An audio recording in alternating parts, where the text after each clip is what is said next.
Hey everyone, how you doing? It's a bit of a warm night here in Manchester, actually. I think it's going to rain.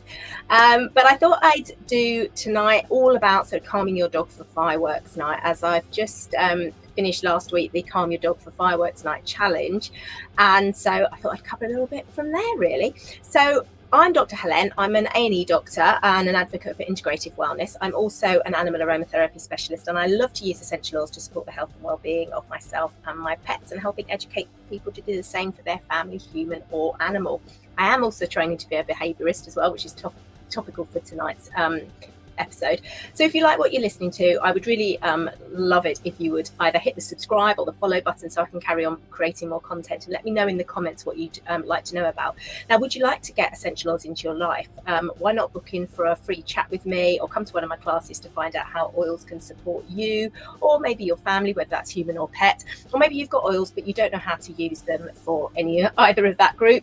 Then I can also do general overviews or consultations as well, so you are using everything safely and effectively as well. So drop me a message and we can chat about what option is best for you. So calm your dog for fireworks.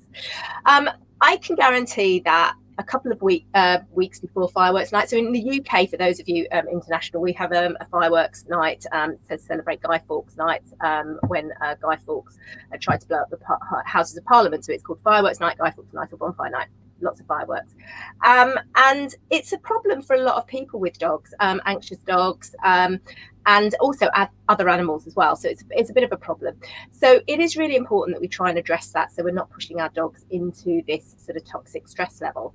Now, as I was saying, guaranteed a couple of nights before fireworks night, I will get a flurry of inquiries for people wanting essential oils to help their pets. And it's too late by then. Now, although the oils have a massive therapeutic benefit, and you really, for things like behavior, you want to pair essential oils and behavior modifications to get maximum benefit.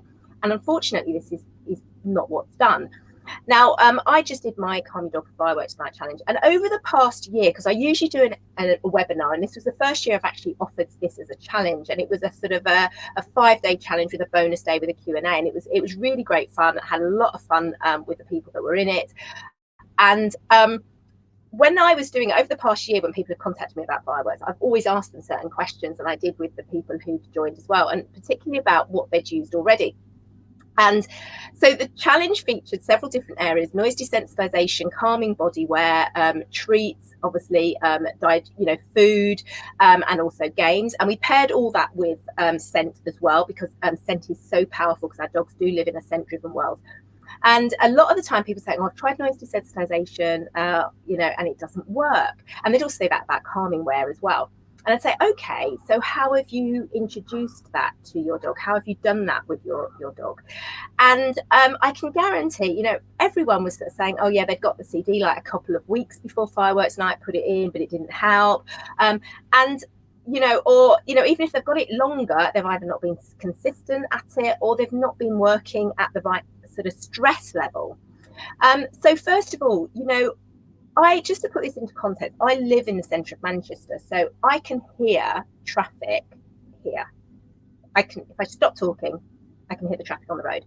So my dog Inca was scared of the traffic. Now, she lived in a house where she heard traffic all the time, but as we got closer to it, she would get scared of it. So I had to take it really slow to introduce her to those noises, gradually. And it actually took me 8 months, and that was sort of 5 minutes several times a week. It wasn't every day, because we did other things. We went out for longer walks, but probably we did maybe 4 to 5 times a week, and introduced it to her. And it was very slow. Now, that's even with a background, a white noise of traffic, slow. Now, most people don't allow enough time. They're doing it like 2-3 weeks before.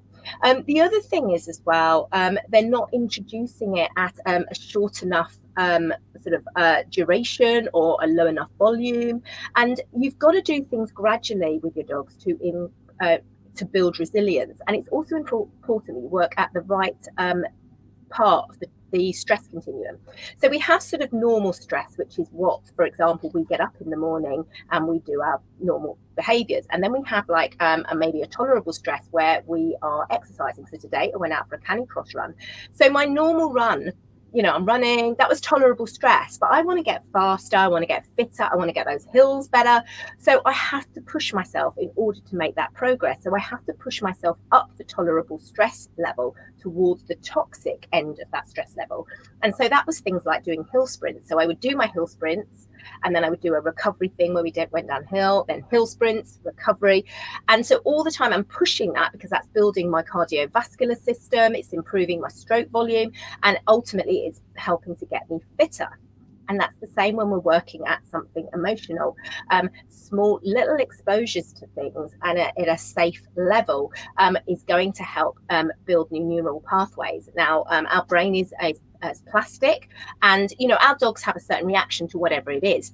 For example, being in a field, we can walk around the edge of the field, we build a path. Say we want to think, well, let's build a new path. It's not just going to take one walk across the field to build that path. It's multiple walks across that field daily, several times a week, several times a month, to build that path.